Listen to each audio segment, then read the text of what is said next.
ESPN game last night. The now 2-3 Knicks lost to the now 4-1 Cavs in Cleveland.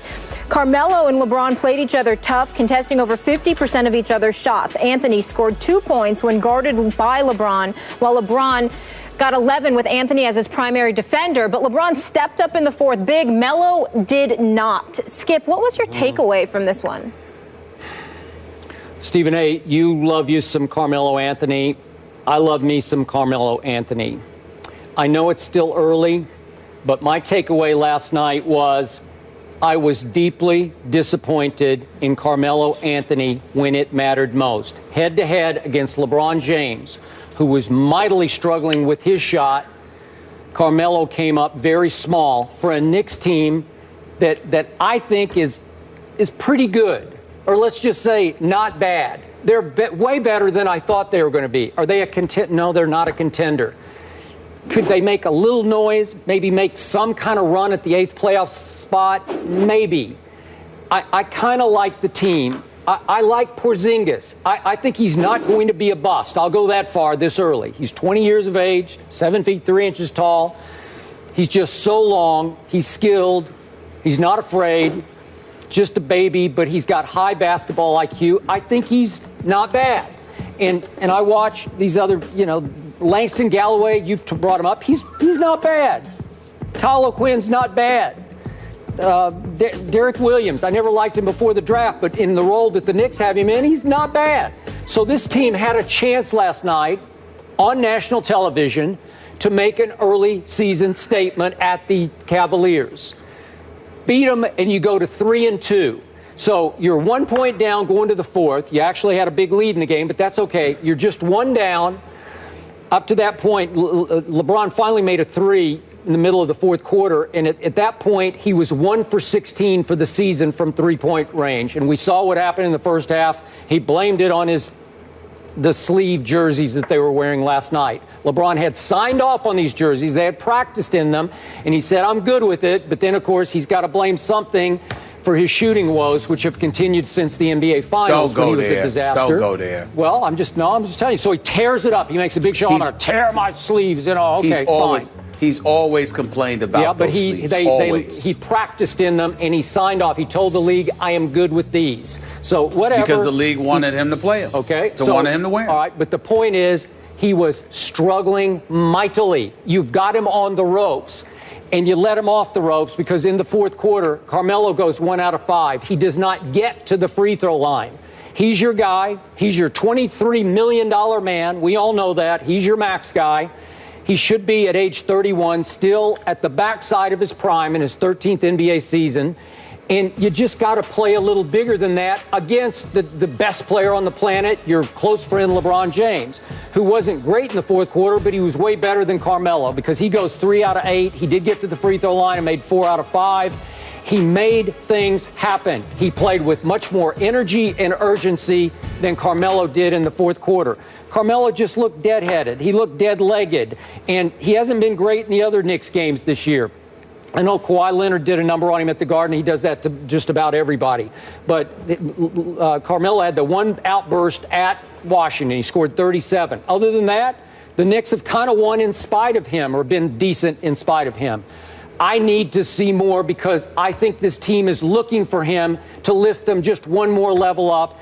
And it has a chance to at least be respectable this year if he's what he should be. He's that guy. He's a top 5 scorer in this league and a clutch player that he's been in the past. I'm just not seeing it yet from Carmelo the way this team is looking to see it from him. Your thoughts? Well, in all fairness, not that mine. I mean, I can sit up there. You know how much I got love for Carmelo Anthony, and him being a New York Knick doesn't hurt that notion at all. But I'm disappointed with what I've seen thus far. And I'm disappointed because I think that, number one, he doesn't appear to be as healthy as he needs to be. I think that he looks like he's been dragging for most of the season. I even watched him with the 37-point explosion against Washington, and I still found myself looking at him physically, Skip, and questioning whether or not he was going to last this season. Maybe you will get better as the season goes on. You continue to receive treatment, get yourself in the game playing shape, et cetera, et cetera. and we may see something different. And the upside to this is that Carmelo Anthony can shoot the basketball. So he's not somebody whose exploits and greatness are predicated on, his physicality. It's his ability, being 6'8" and about 240, and his ability to beat you from the outside is what can potentially make him lethal no matter what the situation is, because when he's making shots, what are you going to do about it? But I think what you saw last night in the fourth quarter when he was going up against LeBron James is that LeBron James is in better shape than him. So LeBron James can amp it up to another level, another notch, and really, really do whatever's necessary in order to lift his team to victory. I think we all look at Carmelo Anthony, and even though I'm not going to sit here and say that he's out of shape, Carmelo Anthony has never, ever, ever in his lifetime been in the kind of shape that a LeBron James is in. So I think that has something to do with it as well in terms of the lack of effectiveness last night, because Carmelo Anthony usually gives it to LeBron. Carmelo Anthony usually shows up and plays against LeBron James. I'm just not satisfied with what I'm seeing from him. You know how I'm feeling about the Knicks right now. Certainly they're playing better. Phil Jackson deserves a lot of credit for that because they're playing better. They're playing harder. Porzingis is not a bust. He's a 2 to 3 year project. There's an incredible upside to him, and I think that he'll be fine. But at the same time, when you've got Vujacic in your starting lineup, you got a problem. Jerry Grant out of Notre Dame needs to learn how to shoot the basketball. Okay, Porzingis is giving you something. Robin Lopez is marginal. We all know this. And that's all you can go. I mean, what do you want me to go with? The Langston Galloways of the world, the Kyle O'Quinns, the Lance Thomases, the Derek Williams. These are serviceable players, decent players. But Carmelo Anthony doesn't have but so much to work with, which means he has to be in the kind of condition mentally and physically to carry this team. And he's not.